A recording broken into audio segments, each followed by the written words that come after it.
Premier Doug Ford makes a surprise visit to Humber. Troubled waters in Venice with its worst flood in 50 years. Verlander and DeGrom take home the Cy Young Award again. Humber News starts now. Hello, I'm Sydney Walcott coming to you from our newsroom at Humber's North Campus. It's Thursday, November 14th. Here's what's making news this hour. Politicians visiting schools is nothing new, but it rarely goes unannounced. Well, that's what happened when Ontario Premier Doug Ford came to Humber last week. With more in the story, here's Cassandra Daly. Premier Doug Ford made an unexpected appearance at Humber College last Friday. Ford was accompanied by Minister of Colleges and Universities Ross Romano and Councillor Michael Ford. According to the video released by Humber, the group took a tour led by Humber President Chris Whitaker. Among other things, they went inside the Barrett Center for Technology Innovation at the North Campus. There was no advance warning of the Premier's visit, no press release, no news conference, no questions from students. Humber News contacted the Premier's office to ask about the secrecy and received no reply. There is speculation this visit was kept under wraps because Doug Ford and his progressive conservative government have implemented unpopular policies and it has led to some booing at public events. The Premier of Ontario, Doug Ford!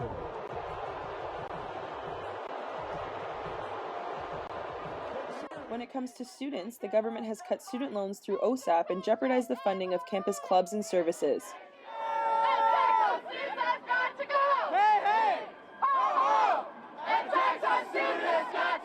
This is not the first time a premier has visited Humber, but it's the first time in recent memory that it has been kept under wraps. In March 2017, former Ontario Premier Kathleen Wynne had a one-on-one sit-down interview with Humber News about her tour of Humber College and the state of education. I had an opportunity to visit the usability lab, the mobile lab, which was fascinating. Last October, Prime Minister Justin Trudeau visited Humber's North Campus for an announcement on climate change and sustainability. It is a place that, as we've seen, has shown real leadership on not just learning about climate change, but solving the challenges that are related to it in a way that leaves us all better off as we protect the environment. Both of these visits were public knowledge and even open to members of the Humber community. Humber News has reached out to Humber's Director of Communications, Andrew Leopold, and he said it was never intended to be a media event. Cassandra Daly, Humber News. Sentencing is expected to take place today for 3 former students from St. Michael's College. All 3 teenage boys pleaded guilty last month to 1 count of sexual assault with a weapon. One of them also pleaded guilty to making child pornography. The charges come from 2 separate incidents that happened in October and November of last year. 3 former students were members of the football team and sexually assaulted a teammate with a broom while another filmed the incident on his phone.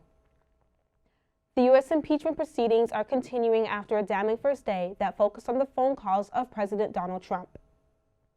Former U.S. Ambassador to Ukraine Bill Taylor revealed that Trump's conversation with the Ukrainian president wasn't the only controversial phone call he made in July. Taylor informed the committee that Trump had an undisclosed call with European Union Ambassador Gordon Sondland discussing investigators into Joe Biden. The phone call in question was overheard in a restaurant by an aide to Taylor, which has raised security concerns. When asked about the call, Trump said he had no recollection of the event. The president has largely avoided the hearings as he is hosting Turkish President Erdogan. He has continued to claim that the proceedings are a scam. The impeachment proceedings are hearing testimony from former U.S. Ambassador Mary Yovanovitch tomorrow. She had previously testified a month ago in a closed-door session. Yovanovitch, the ambassador to Ukraine, until she was removed from the position by Trump in 2019. Deadly flooding has hit the streets of Italy, covering 85% of Venice. The danger of the floods has called for a state of emergency, disrupting citizens' plans and commute times. An elderly man has died from electrocution in the flood while trying to run electric pumps at his home. Water levels reached 6.14 feet on Tuesday, making the flood the second highest ever recorded, trailing 2.5 inches from the 1966 flood that hit the same region. Italian Prime Minister Giuseppe Conte said the flooding is a blow to the heart of Italy. After the emergency was approved at a cabinet meeting, the flood barrier system announced in 2003 is still under work even after a decade of construction. A ceasefire has been declared in the Gaza Strip, bringing a halt to fighting between Israel and the Islamic Jihad military group.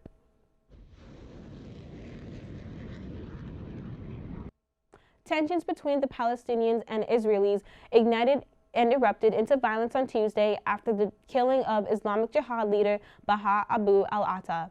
The latest violence in Gaza has killed 32 people and left many others injured, with their loved ones having to suffer from both the impact and aftermath.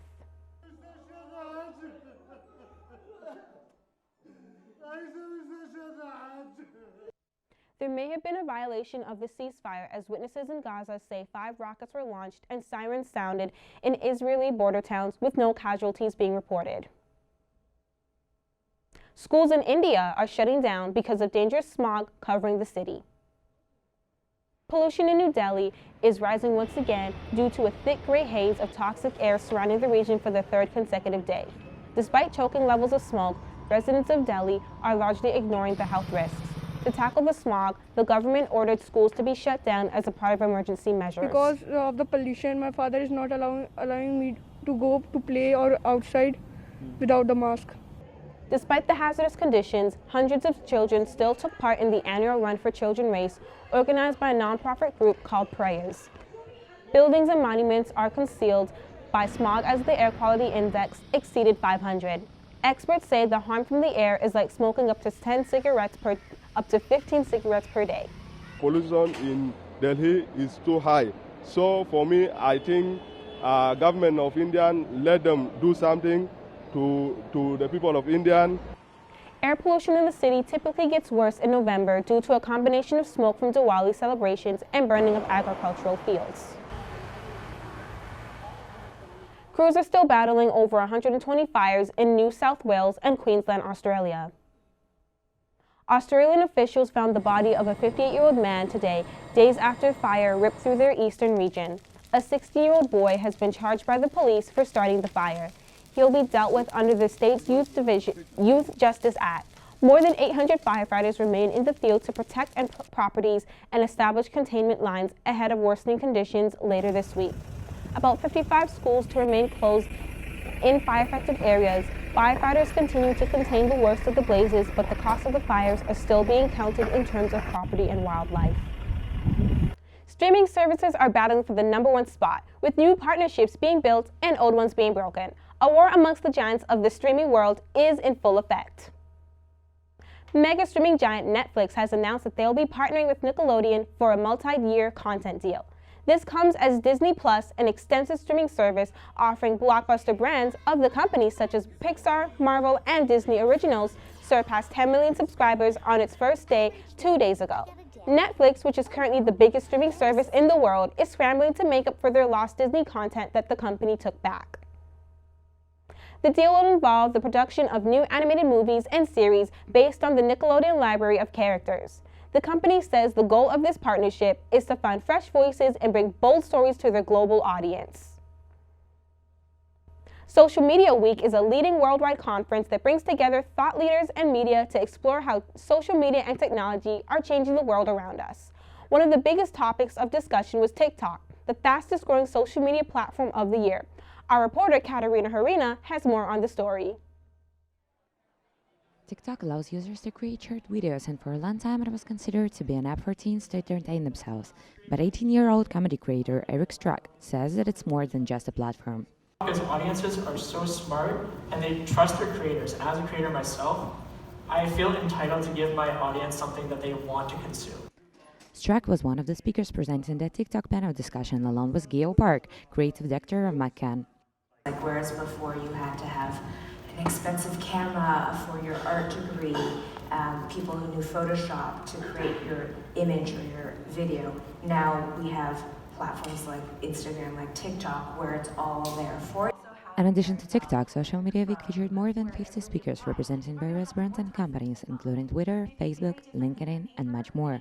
A lot of influencers, bloggers, and entrepreneurs were also taking part in the panels. Some of them were Raptors superfan Navbatia. And this is how I became the face of the Raptors at that time. And Dan Clay, also known as Carrie Drag Show, who was named the Fashion Influencer of the Year. An experiment where if you only acknowledge love, if you pretend the world is the most loving place in the world, can you create a little corner of the internet that is only love? Most of the panels and speeches were focused on a topic of positivity, inclusion, motivation, and inspiration. The yoga session was also offered during the break. The trends nowadays are changing too fast, and with lack of attention, it's easy to miss the bigger picture. We have to make sure that we're tapping into those moments. We have to make sure that be on new platforms that are allowing people to do that, like TikTok. That's why companies now need to focus on creating quality content that won't get lost in a giant media ocean. Katerina Horina, Humber News. In case you didn't know, Don Cherry has been fired. Cherry has a large support group online, but only a small group of people showed up to protest his firing at an unpopular rally yesterday. Hundreds are expected to show up to yesterday's rally at Rogers Toronto headquarters, but only a small group of supporters came out. About 20 to 30 protesters gathered outside, chanting and holding up signs, and nearly all of them were wearing poppies. Cherry saw his 37-year career on Hockey Night in Canada come to a sudden end with his firing on Remembrance Day. The firing came 2 days after a Coach's Corner segment where Cherry complained that immigrants, who he referred to as "you people," were not wearing poppies and honoring veterans. Public opinion has been divided in the days since his firing, and protesters were less than united as the cold temperature caused tensions to boil over. An altercation broke out among the small crowd, but security got a handle on it before anything could happen. Many of Cherry's supporters said it's not what he said, but how he said it. Don Cherry, you shouldn't have been fired for what he said. He said a lot worse things in the past before. He just didn't word it right. It's Don, you know.